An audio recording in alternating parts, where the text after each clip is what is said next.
Brussels হামলায় জড়িত সন্দেহে আরও 6 জন গ্রেফতার। অল্পের জন্য রক্ষা পেল 3 বাংলাদেশি পরিবার। পশ্চিমা দেশগুলোতে আরও হামলার আশঙ্কা।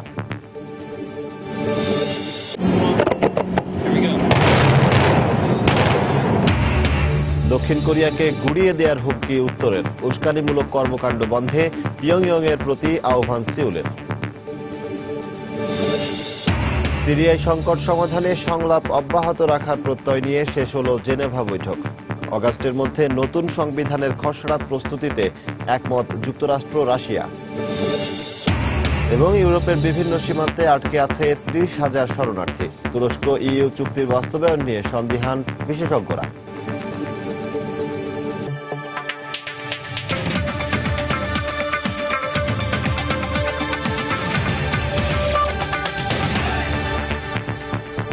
আন্তর্জাতিক সময়ের সঙ্গে আছি আমি সজল দাস। ব্রাসেলসের সন্ত্রাসী হামলার ঘটনায় শুক্রবার 6 সন্দেহভাজনকে গ্রেফতার করেছে দেশটির পুলিশ।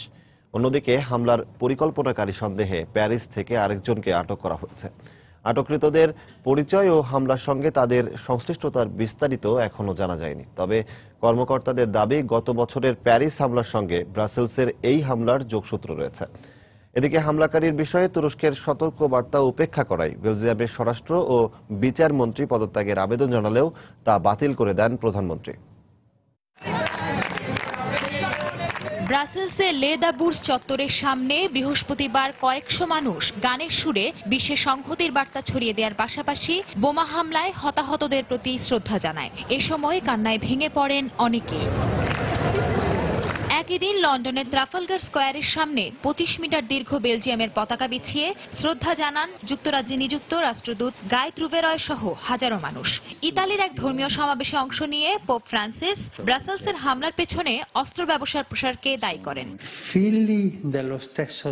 অস্ত্র তৈরি আর সরবরাহ হচ্ছে বলেই এই রক্তপাত থামছে না। এসব ব্যবসায়ীরা সহিংসতা আর যুদ্ধ বাঁধিয়ে রেখে তাদের বাণিজ্য টিকিয়ে রাখতে চায়। মঙ্গলবারের সন্ত্রাসী হামলায় জড়িত সন্দেহে শুক্রবার ব্রাসেলসের শায়ারবিক এলাকায় সাঁড়াশি অভিযান চালিয়ে 6 জনকে গ্রেফতার করে পুলিশ। একই দিন প্যারিস থেকে সন্ত্রাসী হামলার পরিকল্পনাকারী সন্দেহে আরেকজনকে আটক করা হয়। গত বছরের 13 নভেম্বরের প্যারিস হামলার সঙ্গে 22 মার্চের ব্রাসেলসের হামলার সংশ্লিষ্টতা রয়েছে কিনা তা খতিয়ে দেখছে তদন্তকারীরা। এক্ষেত্রে দুই দেশকে গোয়েন্দা তথ্য আদান প্রদানের মাধ্যমে তদন্ত জোরদারের আহ্বান জানান ইউরোপীয় ইউনিয়নের বিচার ও স্বরাষ্ট্রমন্ত্রীরা। ব্রাসেলস হামলায় অংশ নেওয়া দুই ভাইয়ের একজন ব্রাহিম আল বাকরাউইকে তুরস্ক গত জুনে আটকের পর নেদারল্যান্ডসে ফেরত পাঠায়। ওই ব্যক্তির ব্যাপারে বেলজিয়ামকে সতর্ক করা সত্ত্বেও তারা তা উপেক্ষা করে বলে দাবি তুরস্কের। এই ব্যর্থতার দায় নিয়ে বেলজিয়ামের স্বরাষ্ট্রমন্ত্রী জান জাম্বন ও বিচারমন্ত্রী কোয়েন গিন্স বৃহস্পতিবার পদত্যাগের প্রস্তাব করলেও প্রধানমন্ত্রী তা খারিজ করে দেন। প্রধানমন্ত্রী বলেছেন, এটা রাজনৈতিক দায়িত্ব নেওয়ার সময়, দায় এড়ানোর নয়। আমি তার সিদ্ধান্তের প্রতি শ্রদ্ধাশীল। এদিকে আত্মঘাতী হামলাকারী নাজিম লাসরাউই 2013 সালে আইএসে যোগ দিতে সিরিয়ায় পাড়ি জমিয়েছিল বলে জানায় তার ভাই। পরে সেখান থেকে সে বেলজিয়ামে যায় বলে সন্দেহ করা হচ্ছে। তবে যন্ত্রকৌশল বিভাগ থেকে স্নাতক পড়ুয়া এই মেধাবী ছাত্র কিভাবে জঙ্গি হয়ে উঠল তা এখনো অজানা। সঞ্জনা চৌধুরী, সময় সংবাদ। ব্রাসেলসে সন্ত্রাসী হামলার পর আতঙ্কে আছেন বেলজিয়ামের মুসলিম সম্প্রদায়ের মানুষ। আইএস ওই হামলার দায় স্বীকার করায় যে কোনো সময় সাম্প্রদায়িক হামলা এবং অনাকাঙ্ক্ষিত গ্রেফতারের ভয়ে আছেন তারা। শুধু মুসলিম সম্প্রদায়কে দোষারোপ না করে প্রকৃত সন্ত্রাসীদের চিহ্নিত করে ব্যবস্থা নেওয়ার আহ্বান জানিয়েছেন মুসলমান তরুণরা। ইসলাম কখনো হত্যা সমর্থন করে না। আইএস আমাদের ধর্মের সুনাম নষ্ট করার চেষ্টা করছে। তাদের কারণে আমাদের সম্প্রদায় ভীষণভাবে ক্ষতিগ্রস্ত হচ্ছে। ফ্রান্স, জার্মানির লোকজনের আচরণে আমরা হতাশ। তারা শুধু ভাবছে মুসলিমরাই এই হামলার জন্য দায়ী। তারা এটা ভাবছে না সন্ত্রাসীরা মুসলিমদেরও হত্যা করছে। তারা শুধু বলছে যারা আরব তারাই সন্ত্রাসী। পরিস্থিতি সত্যি খারাপ। ব্রাসেলসে হামলার পর তা আরো ভয়াবহ হয়েছে। সামান্য ভুলের কারণে নিরাপত্তা বাহিনী আমাদের উপর গুলি চালাতে পারে। পরিবারের ভবিষ্যৎ নিয়ে খুবই চিন্তায় আছি। ব্রাসেলস আন্তর্জাতিক বিমানবন্দরে বোমা হামলার ঘটনায় মৃত্যুর হাত থেকে ভাগ্য গুণে বেঁচে গেলেন বাংলাদেশি 3 পরিবারের 13 সদস্য। ওই দিন কাতার ও ইত্তেহাদ এয়ারওয়েজের 2টি ফ্লাইটে এই 3 পরিবারের সদস্যরা বাংলাদেশে আসছিলেন। তারা চোখের সামনে মারা যেতে দেখেছেন অনেককে। মৃত্যুর দুয়ার থেকে ফিরে আসার কাহিনী তারা তুলে ধরেছেন সময় টেলিভিশনের কাছে। ব্রাসেলস থেকে লন্ডন প্রতিনিধি শোয়েব কবিরের পাঠানো তথ্য ও ছবি নিয়ে ডেস্ক রিপোর্ট। দুঃসহ বিভীষিকাময় স্মৃতি থেকে পালানোর যেন কোনো উপায় নেই এই পরিবারের মানুষগুলোর। বেলজিয়ামের আন্তর্জাতিক বিমানবন্দরে গত মঙ্গলবার বোমা হামলার ঘটনাস্থলে ছিলেন ব্রাসেলসের ব্যবসায়ী গাজীপুরের তাজু। তাকে বিদায় জানাতে বিমানবন্দরে যান তার স্ত্রী, 2 মেয়ে ও বড় মেয়ের স্বামী। লাগেজ চেক ইন করেই পুরো পরিবারের সদস্যরা ক্যাফেতে বসেছিলেন। ঠিক সে সময়ে বিকট শব্দে কেঁপে ওঠে চারপাশ। ক্যাফেতে যে ব্যক্তি তাদের কফি পরিবেশন করছিলেন, বোমা হামলায় তারও মৃত্যু দেখেছেন চোখের সামনে। গুলির ভয়ে অনেকক্ষণ শুয়েছিলেন মেঝেতে। সেদিন বিমানবন্দরের 3 পরিবারের অন্তত 13 বাংলাদেশি বেঁচে গেছেন ভাগ্যগুণে। কিছু বুঝে ওঠার আগেই বুঝতেও পারতেছিলাম না কি হইতেছে। দাঁড়ায় গেলাম, কেউ বসে গেলাম, দেখলাম যে ওই পাশের থেকে একটা ডেড বডি ছিটে এসে পড়লো। ভাঙা চূড়া সব চুরমার হয়ে আসতেছে ভেঙে। আশা ছেড়ে দিলাম, বাঁচবো কি বাঁচবো না, কি অবস্থায় আর ভাষায় প্রকাশ করার মতো না। অনেকে আহত হয়েছে, অনেকে মারা গেছে, কিন্তু আমরাও হয়তো আহত হতে পারতাম, আমরাও মারা যেতে পারতাম। আমরা একটা ইনসিকিউর ছিলাম যে কোথায় দাঁড়াবো, এখানে যে বোমা ব্লাস্ট হবে না। হামলার এই ঘটনায় এখনো থমকে আছে ব্রাসেলস। ঘরে বসে টিভিতে সেসব খবরই দেখছেন সবাই। শারীরিকভাবে অক্ষত থাকলেও মনের দিক দিয়ে মুষ্টে পড়েছেন তাজুর পরিবারের সদস্যরা। লোক আমাদেরকে সার্ভ করে তার আগে মাত্র করলো স্যার, ওর দিকে খালি তাকালাম আর ওই ছেলেও আমার সামনে ব্রাস্টার পুরো এমনি পড়ছে। হঠাৎ করে এক্সপ্লোজ হলো, তখন আগে যে বুঝতেছিলাম না যে আসলে কি আমরা এখানে দাঁড়ায় রিয়েলিটি ফেস করতেছি, এটা কিভাবে সম্ভব হবে। এরকম মাথা চিন্তা আসতে না আসতে দেখি যে সেকেন্ড বোমটা এক্সপ্লোজ হচ্ছে। তখন তো আমরা সবাই শিওর যে না, আমরা হয়তো 1-2 সেকেন্ডের মাঝে হয়তো হয় গুলি করবে আমাদেরকে, যে কোনো আরেকটা বোম এক্সপ্লোজ হবে। তখন আমরা সবাইকে তাকায় দেখতেছিলাম যে কোনো সময় হয়তো আমরা এখানে থাকবো না, যে কোনো সময় হয়তো আমরা শেষ। সেদিন ব্রাসেলসের আন্তর্জাতিক বিমানবন্দর ও মেট্রো স্টেশনে সিরিজ বোমা হামলার ঘটনায় অন্তত 34 জন নিহত হয়, আহত হয় 3 শতাধিক। সময় সংবাদ, ব্রাসেলস, বেলজিয়াম। পশ্চিমা দেশগুলোতে আরও জোরালো হামলা চালাতে জঙ্গি গোষ্ঠী আইএস বিভিন্ন ট্রেনিং ক্যাম্পে অন্তত 400 যোদ্ধাকে তৈরি করছে বলে জানিয়েছে রুশ গণমাধ্যম আরটি। ইউরোপীয় ও ইরাকি গোয়েন্দাদের বরাতে এপির এক প্রতিবেদনে এমন তথ্য উঠে এসেছে বলে সংবাদ প্রকাশ করে তারা। এছাড়া ব্রাসেলসে হামলাকারীরা দেশটির পরমাণু কেন্দ্রে হামলার পরিকল্পনা করেছিল বলেও জানায় আরটি। মধ্যপ্রাচ্য ভিত্তিক আইএসের সদস্যরা ইউরোপের বিভিন্ন দেশে ছড়িয়ে পড়েছে জানিয়ে যত বেশি সম্ভব আক্রমণের চেষ্টা করছে বলে প্রতিবেদনে উল্লেখ করা হয়। বেসামরিক নাগরিকরা তাদের আক্রমণের লক্ষ্য নয়, বরং পশ্চিমা দেশগুলোর নিরাপত্তা ব্যয় বাড়ানোই তাদের লক্ষ্য।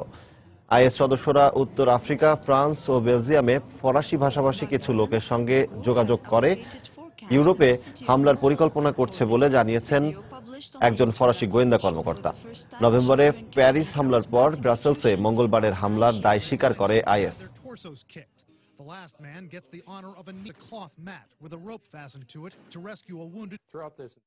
বোস্টন, প্যারিস ও ব্রাসেলসের 3টি সন্ত্রাসী হামলার ঘটনাতেই আহত হওয়া সত্ত্বেও কাকতালীয়ভাবে প্রাণে বেঁচে গেছেন ম্যাসন ওয়েলস নামের এক মার্কিন তরুণ।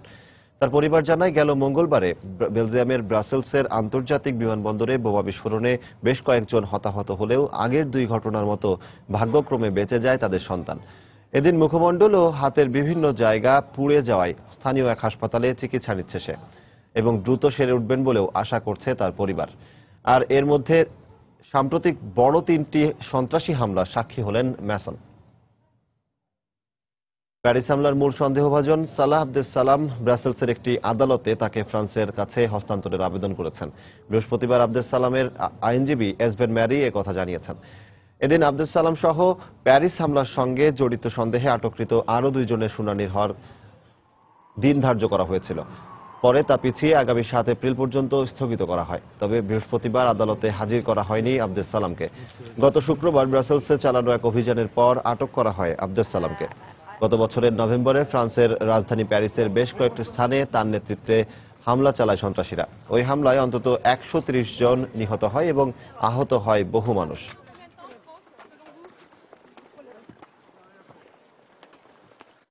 আন্তর্জাতিক সময় আরো দেখবেন, গণহত্যার দায়ে কারাজিচকে মৃত্যুদণ্ড না দেয়ায় বসনীয়দের ক্ষোভ।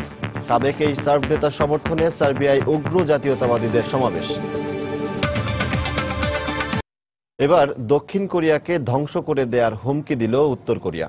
সেউল ওয়াশিংটন চলমান যৌথ সামরিক মহড়ার প্রতিক্রিয়ায় উত্তরের পাল্টা ক্ষেপণাস্ত্র ছোড়ার মহড়ার পরিদর্শনে গিয়ে বৃহস্পতিবার দেশটির সর্বোচ্চ নেতা কিম জং উন এমন হুঁশিয়ারি দেন। পিয়ংইয়ংকে সব ধরনের উস্কানিমূলক কর্মকাণ্ড বন্ধের পাশাপাশি দক্ষিণ কোরীয় সামরিক বাহিনীকে যুদ্ধের জন্য প্রস্তুত থাকার আহ্বান জানিয়েছেন প্রেসিডেন্ট পার্ক গিউন হাই। উত্তরের হুমকি ধামকি উপেক্ষা করেই ব্যাপক পরিসরে বার্ষিক যৌথ সামরিক মহড়া চালাচ্ছে দক্ষিণ কোরিয়া ও যুক্তরাষ্ট্র। 17,000 মার্কিন ও প্রায় 3 লাখ দক্ষিণ কোরীয় সেনার অংশগ্রহণে গত 7 মার্চ শুরু হওয়া এই মহড়া এপ্রিল পর্যন্ত চলবে বলে জানায় গণমাধ্যম। এর পাল্টা ব্যবস্থা হিসেবে বৃহস্পতিবার দূরপাল্লার ক্ষেপণাস্ত্র মহড়ার আয়োজন করে উত্তর কোরিয়া। দেশটির সর্বোচ্চ নেতা কিম জং উন সাগরে গোলা ছড়ার এই মহড়া পরিদর্শন করেন। হুমকি মনে হলে দক্ষিণ কোরিয়াকে গুড়িয়ে দিতে সামরিক বাহিনীকে প্রস্তুত থাকার নির্দেশ দেন তিনি। এমনটাই জানিয়েছে উত্তর কোরিয়ার রাষ্ট্রীয় টেলিভিশন KCNA। দক্ষিণ কোরিয়ার প্রেসিডেন্টও উত্তরের যে কোনো উস্কানির শক্ত জবাব দিতে নিজেদের সেনাবাহিনীকে প্রস্তুত থাকার আহ্বান জানিয়েছেন। শুক্রবার দায়েজিয়ন শহরে এক অনুষ্ঠানে যোগ দিয়ে পিয়ংইয়ং এর সাম্প্রতিক ক্ষেপণাস্ত্র কর্মসূচির তীব্র সমালোচনা করেন তিনি। উত্তর কোরিয়ার উস্কানিমূলক কর্মকাণ্ডই দেশটির বর্তমান সরকারকে ধ্বংস করে দেবে। তাদের যে কোনো হুমকি মোকাবেলা করতে আমাদের সেনারা সদা প্রস্তুত। এবছরের শুরুতে উত্তর কোরিয়ার পরমাণু বোমার পরীক্ষা ও দূরপাল্লার ক্ষেপণাস্ত্র উৎক্ষেপণকে কেন্দ্র করে দুই কোরিয়ার মধ্যে নতুন করে উত্তেজনা ছড়িয়ে পড়ে। রিয়াদুল ইসলাম, সময় সংবাদ। সিরিয়ায় সংকট সমাধানে দেশটিতে রাজনৈতিক সংস্কার সহ 12টি অভিন্ন নীতি প্রণয়নের মধ্য দিয়ে শেষ হল জেনেভা শান্তি আলোচনার দ্বিতীয় পর্ব।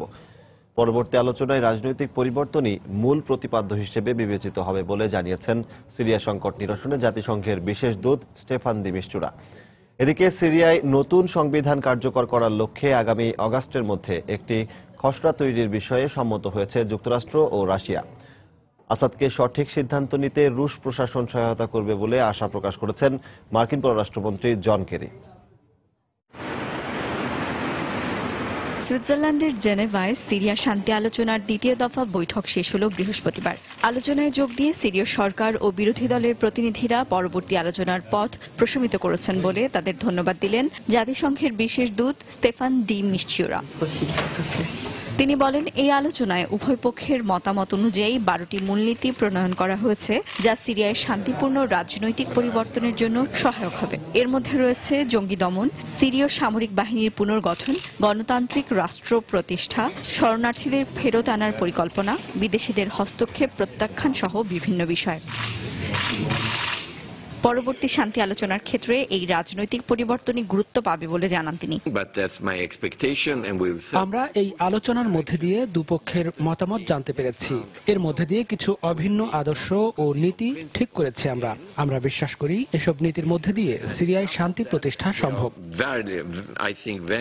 সিরিয়ায় শান্তি আলোচনার লক্ষ্যে রাজনৈতিক পরিবর্তনের বিষয়ে আলোচনা করেছেন রুশ ও মার্কিন পররাষ্ট্রমন্ত্রীও। বৃহস্পতিবার মস্কোয় এক বৈঠকে রুশ পররাষ্ট্রমন্ত্রী সের্গেই ল্যাভরভ বলেন, এজন্য সিরিয়ার অভ্যন্তরীণ পক্ষগুলোর সরাসরি আলোচনায় বসা প্রয়োজন।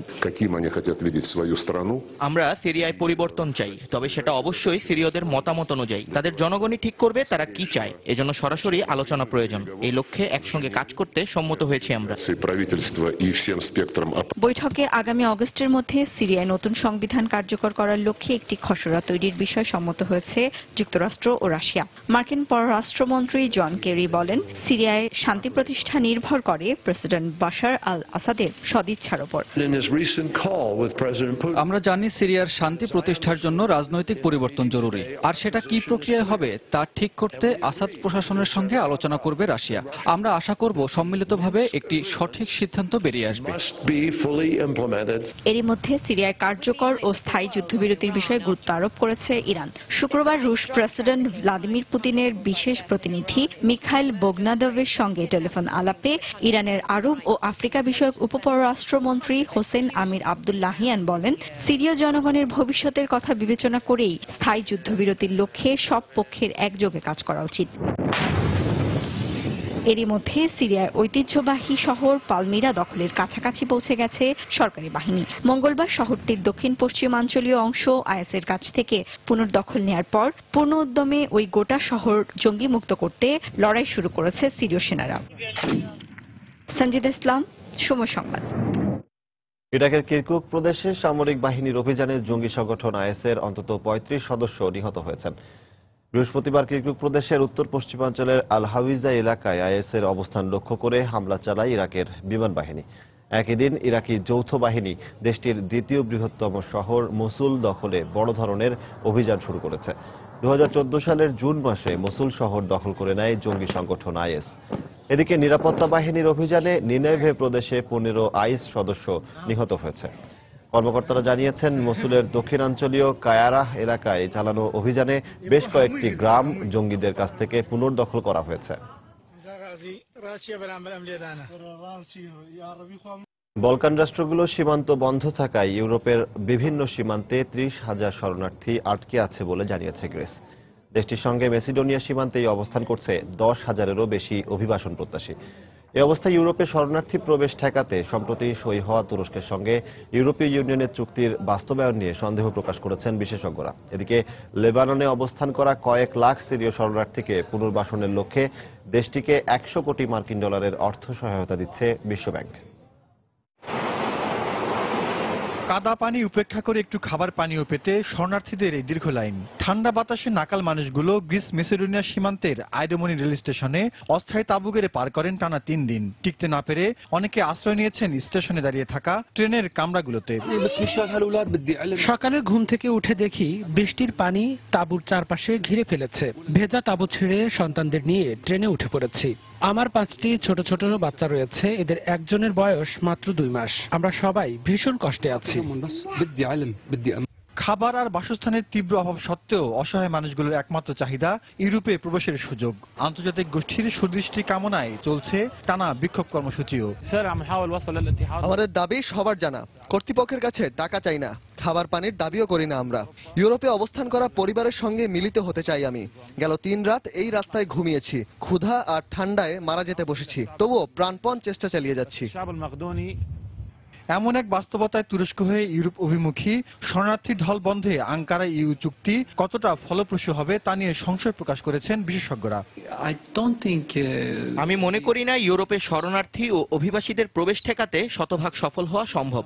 এমন অনেকেই রয়েছেন যারা ইউরোপের যে কোনো সীমান্তে পৌঁছাতে সবকিছু করবে, এমনকি জীবন বিপন্ন করে হলেও এজিয়ান সাগর পাড়ি দিয়ে সেখানে প্রবেশে বদ্ধপরিকর।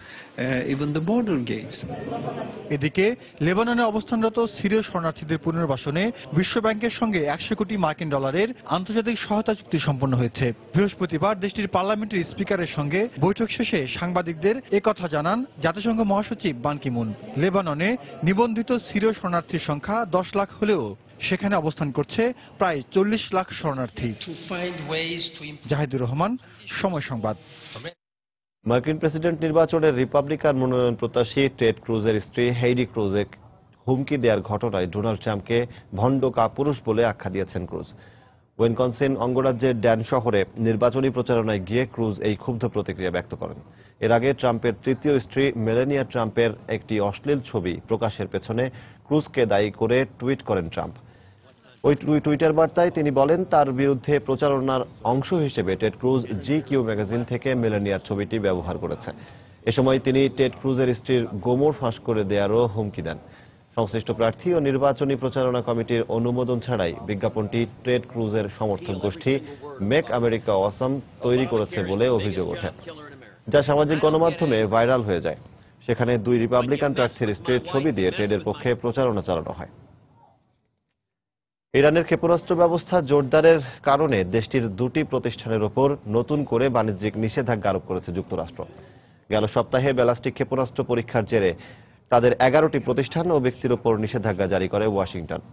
এর আগে বৃহস্পতিবার ইরানের পররাষ্ট্র মন্ত্রণালয়ের মুখপাত্র হুসেইন জাবেরি আনসারি জানান, নতুন করে নিজেদের প্রতিরক্ষা ও ক্ষেপণাস্ত্র ব্যবস্থা উন্নয়নে কাজ শুরু করেছে তারা। জাবেরি আরও বলেন, ইরানের বিষয়ে পশ্চিমা বিশ্বের যে ভুল ধারণা ছিল তা ভাঙার সময় এসেছে এখন। চলতি সপ্তাহে ইরানের প্রতিরক্ষা মন্ত্রণালয়কে নতুন প্রযুক্তির কয়েক ধরনের ক্ষেপণাস্ত্র তৈরির নির্দেশ দেন প্রেসিডেন্ট হাসান রুহানি।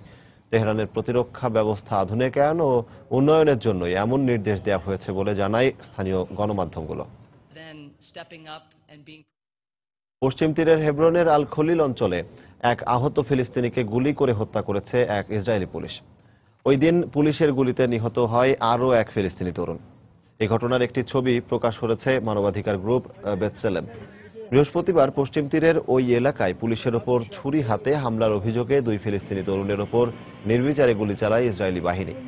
গুলিবিদ্ধ অবস্থায় পড়ে থাকলেও ফিলিস্তিনি ওই 2 তরুণকে হাসপাতালে নিতে দেয়নি পুলিশ। আহত অবস্থায় পড়ে থেকেই একজনের মৃত্যু হয়। আরেক গুলিবিদ্ধ আহত ফিলিস্তিনির ওপর দ্বিতীয় দফা গুলি চালিয়ে তাকে নৃশংসভাবে হত্যা করে এক ইসরায়েলি সেনা। আফগানিস্তানের দক্ষিণাঞ্চলীয় প্রদেশ কান্দাহারে সহকর্মীদের গুলিতে অন্তত 7 পুলিশ সদস্য নিহত হয়েছে। বিবিসি জানায়, বৃহস্পতিবার সকালে যুদ্ধবিধ্বস্ত প্রদেশটির আরগান্ধব জেলায় পুলিশের 3 সদস্য তাদের সহকর্মীদের ওপর এলোপাতাড়ি গুলি চালায়। ওই 3 জনের জঙ্গি সংশ্লিষ্টতা ছিল বলে ধারণা করছে কর্তৃপক্ষ। প্রাদেশিক সরকারের মুখপাত্র জানিয়েছেন, ঘটনার তদন্তে এরই মধ্যে কমিটি গঠন করা হয়েছে। অভিযুক্ত 3 জনের মধ্যে 2 জনকে গ্রেফতার করা গেলেও তৃতীয় জন পুলিশের সাবেক কমান্ডার পালিয়ে যান। আফগান তালেবান এ হামলার দায় স্বীকার করেছে।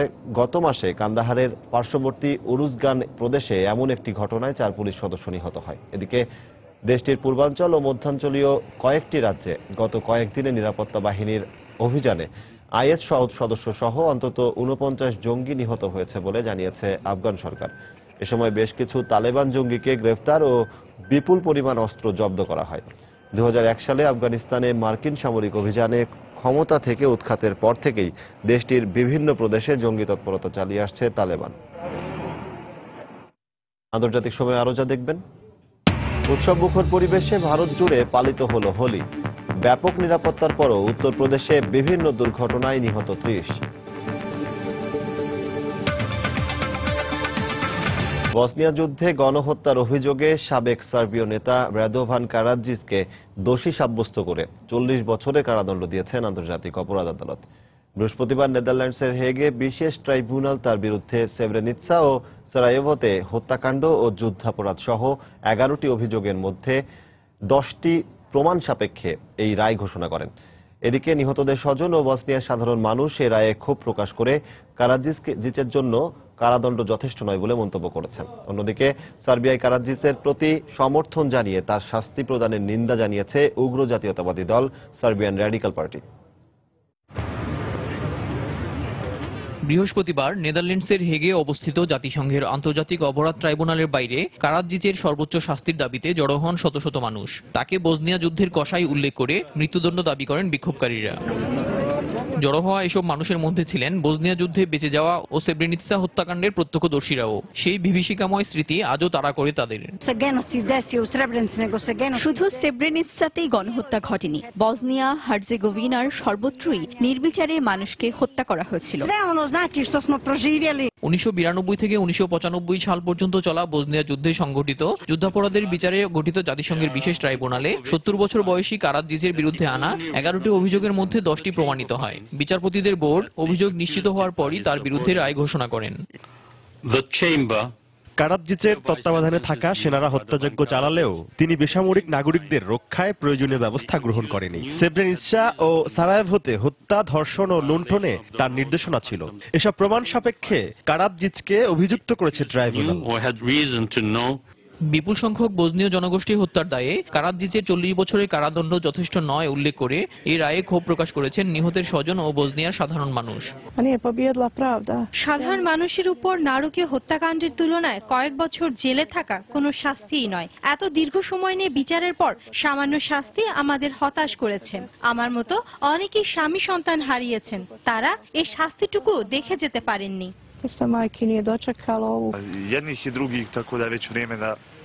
বসনিয়ার মানুষের কাছে কারাদ্জিচ একজন জঘন্য অপরাধী, আর সার্বীয়রা তাকে নিয়েই গর্ব করে। এমন রায়ের পর এই দুই জনগোষ্ঠী আর কখনই একে অন্যকে গ্রহণ করবে না। রায় ঘোষণার পরপরই জাতিসংঘ ট্রাইব্যুনাল, ন্যাটো ও সার্বীয় প্রধানমন্ত্রী আলেকজান্ডার ভুটিচের সমালোচনা করে কারাদ্জিচের সমর্থনে র্যালি করেছে সার্বিয়ার উগ্র জাতীয়তাবাদী দল সার্বিয়ান র্যাডিক্যাল পার্টি। বেলগ্রেড স্কোয়ারে তাদের অন্তত 5000 সদস্য জড়ো হয়ে কারাদ্জিচের বিরুদ্ধে রায়ের নিন্দা জানায়। 1945 সালে মন্টেনেগ্রোতে জন্ম নেয়া রাদোভান কারাদ্জিচ বসনিয়া যুদ্ধের পর দীর্ঘদিন পালিয়েছিলেন। পরে 2008 সালে সার্বিয়ার বেলগ্রেডে গ্রেপ্তার হন তিনি। 90-এর দশকে কমিউনিস্ট যুগোস্লাভিয়া ভেঙে আলাদা কয়েকটি রাষ্ট্র হওয়ার পর বসনিয়ায় আগ্রাসন চালায় সার্বিয়া। মুসলিম প্রধান বসনিয়ার সার্ব নেতা কারাদ্জিচের সমর্থনে সার্বীয় সেনাদের হাতে অন্তত 38,000 বসনীয় মুসলমান প্রাণ হারান। দেলোয়ার হোসেন, সময় সংবাদ। চীনে ভ্যাকসিন বা টিকা কেলেঙ্কারির সঙ্গে জড়িত থাকার অভিযোগে 130 জনকে গ্রেফতার করা হয়েছে। শুক্রবার রয়টার্স জানায়, ভ্যাকসিন জালিয়াতির অভিযোগে গত কয়েকদিনে চীনের বিভিন্ন প্রদেশে অন্তত 69টি মামলা দায়ের করা হয়েছে। যথাযথভাবে সংরক্ষণ না করা ও 2011 সাল থেকে মেয়াদোত্তীর্ণ ভ্যাকসিন বিক্রির অভিযোগে এসব মামলা হয় বলে জানিয়েছে দেশটির জননিরাপত্তা মন্ত্রণালয়। মেয়াদোত্তীর্ণ ভ্যাকসিন ছড়িয়ে পড়া ঠেকাতে তদন্ত চলছে উল্লেখ করে অভিযান চালিয়ে 20,000-এরও বেশি ডোজ জব্দ করা হয়েছে বলে জানায় তারা। এরই মধ্যে ভ্যাকসিন জালিয়াতির জন্য প্রস্তুতকারী 29টি ও সরবরাহকারী 16টি প্রতিষ্ঠানকে দায়ী করেছে চীন সরকার। মেক্সিকোর একটি রেস্তোরাঁ থেকে যুক্তরাষ্ট্রের ক্যালিফোর্নিয়ার একটি বাড়ি পর্যন্ত একটি দীর্ঘ সুড়ঙ্গের সন্ধান পেয়েছে যুক্তরাষ্ট্র এবং মেক্সিকোর যৌথ বাহিনী। মেক্সিকোর নিরাপত্তা বাহিনীর বরাতে রয়টার্স জানিয়েছে, সুড়ঙ্গটির দৈর্ঘ্য মেক্সিকোর মেক্সিকালি থেকে ক্যালিফোর্নিয়ার ক্যালেক্সিকো শহর পর্যন্ত ছিল। তারা আরও জানাচ্ছেন, অন্তত 5 কিলোমিটার দৈর্ঘ্যের এই সুড়ঙ্গ দিয়ে মাদক পাচার করা হতো। এদিকে যুক্তরাষ্ট্রের নিরাপত্তা বাহিনী জানিয়েছে, যে বাড়িটির মধ্যে সুড়ঙ্গটি পাওয়া গেছে তার মূল্য অন্তত $3,20,000 মার্কিন। চলতি বছরের ফেব্রুয়ারি থেকে এই সুড়ঙ্গ ব্যবহার করে মেক্সিকো থেকে যুক্তরাষ্ট্রে মাদক পাচার করা হতো।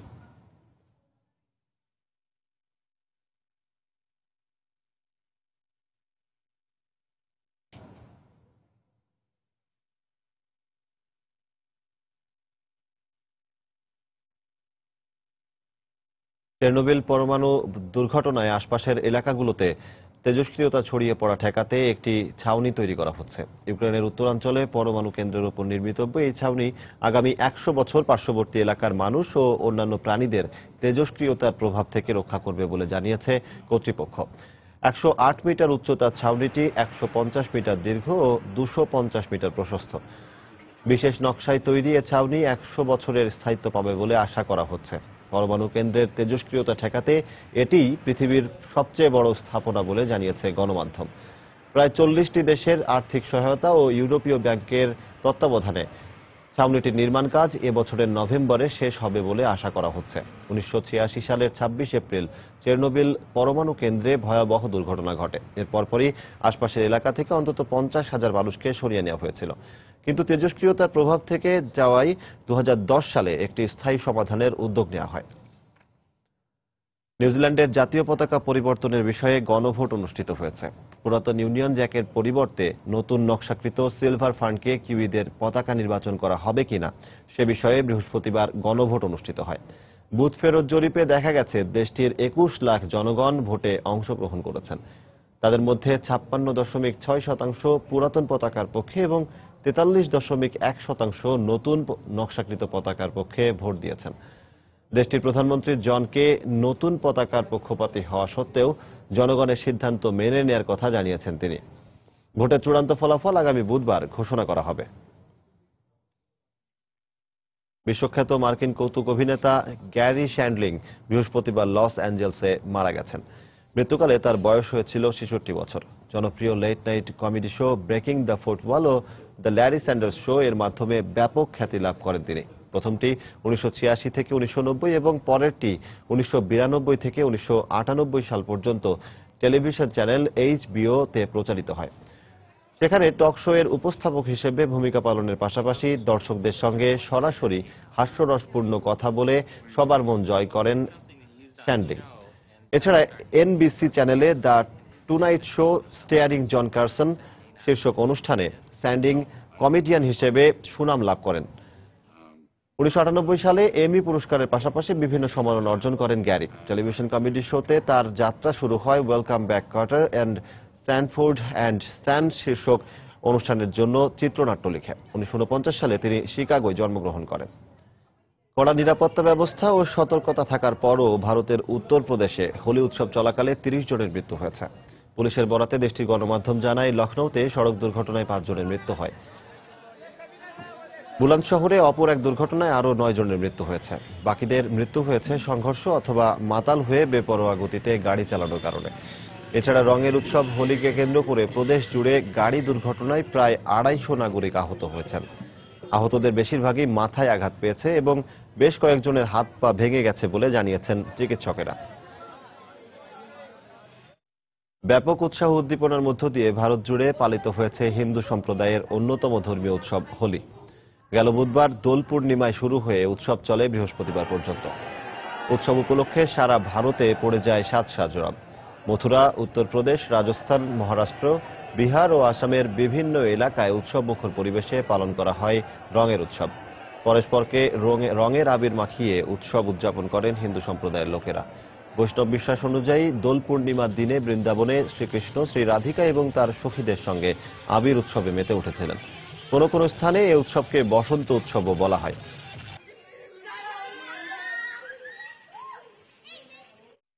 কিউবার ঐতিহাসিক কনসার্টে অংশ নিতে বৃহস্পতিবার রাজধানী হাভানায় পৌঁছেছেন জনপ্রিয় British rock band rolling stone. দক্ষিণ আমেরিকার 7টি দেশ সফর শেষে শুক্রবার রাতে তারা প্রথমবারের মতো হাভানাবাসীর জন্য গান গাইবেন। মার্কিন প্রেসিডেন্ট বারাক ওবামার ঐতিহাসিক কিউবা সফরের 3 দিন পরই রোলিং স্টোনস এই কনসার্টটি করবে। কনসার্টটি ব্যান্ড দলটির জন্য যথেষ্ট তাৎপর্যপূর্ণ হয় তারা এর জন্য কোনো পারিশ্রমিক নেবে না, ফলে সবাই বিনামূল্যে তাদের পারফরমেন্স দেখার সুযোগ পাবে। 4 লাখ দর্শনার্থীর জন্য ফুটবল ও বেসবল মাঠের বিশাল এলাকা জুড়ে এই কনসার্টটি আয়োজন করে কর্তৃপক্ষ। এই কনসার্টের মাধ্যমে পশ্চিমা দেশের সঙ্গে কিউবার একটি সাংস্কৃতিক যোগাযোগের সৃষ্টি হবে উল্লেখ করে ব্যান্ড সদস্য মাইক জ্যাগার জানান, বিভিন্ন দেশে তারা কনসার্ট করলেও হাভানা শোটি তাদের জন্য মাইলফলক হয়ে থাকবে। 1959 সালে ফিদেল ক্যাস্ট্রো ক্ষমতা গ্রহণের পর কিউবার গণমাধ্যমে রোলিং স্টোনস, বিটলস ও এলভিস প্রেসলির গানের সম্প্রচার বাতিল করে দেয়। 1962 সালে যাত্রা শুরু করে রোলিং স্টোনস। এ পর্যায়ে আবারও জানিয়ে দিচ্ছি আন্তর্জাতিক সময়ের শীর্ষ সংবাদগুলো। ব্রাসেলস হামলায় জড়িত সন্দেহে আরও 6 জন গ্রেফতার। অল্পের জন্য রক্ষা পেল 3 বাংলাদেশি পরিবার। পশ্চিমা দেশগুলোতে আরও হামলার আশঙ্কা।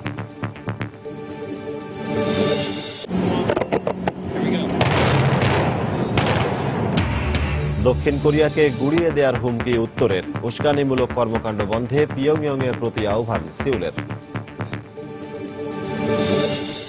সিরিয়ায় সংকট সমাধানে সংলাপ অব্যাহত রাখার প্রত্যয় নিয়ে শেষ হল জেনেভা বৈঠক। আগস্টের মধ্যে নতুন সংবিধানের খসড়া প্রস্তুতে একমত যুক্তরাষ্ট্র, রাশিয়া। এবং ইউরোপের বিভিন্ন সীমান্তে আটকে আছে 30,000 শরণার্থী। তুরস্ক ইইউ চুক্তির বাস্তবায়ন নিয়ে সন্দিহান বিশেষজ্ঞরা। এই ছিল আন্তর্জাতিক সময়। যে কোনো খবর পেতে ভিজিট করুন সময়নিউজ.tv। সঙ্গে থাকুন সময়।